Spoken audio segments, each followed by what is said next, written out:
जी अस्सलाम वालेकुम रहमतुल्लाहि व बरकातुहू। जनाब अज माशाल्लाह बड़े दिनों तो बाद जनाब दोस्तों की फरमाइश भी आई कि फौजी भाई शेरा बीतल पठ लिया दो जी मोनी पठ होवे और चंगे हाइट कद वाली होवे, छोटे मोटे हाइट कद ना होवे। पहले सूए दे और पहले सूए च ही माशाल्लाह पठ दी सो खूबसूरत माशाल्लाह जिवें मां का कलर है उवें ही माशाल्लाह पठ का कलर है तो बिरा नज़र आ रही है।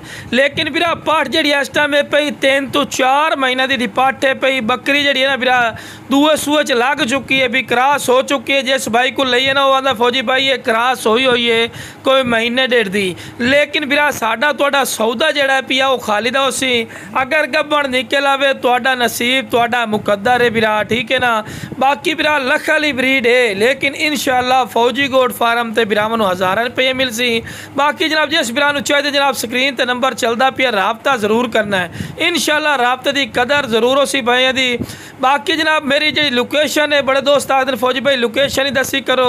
लोकेशन जनाब लुडन शहर है, ज़िला विहाड़ी है। लुडन मेन अड्डे ते UBL बैंक और PSO पंप दे बिल्कुल सामने जनाब अपना गोट फार्म है फौजी गोट फार्म।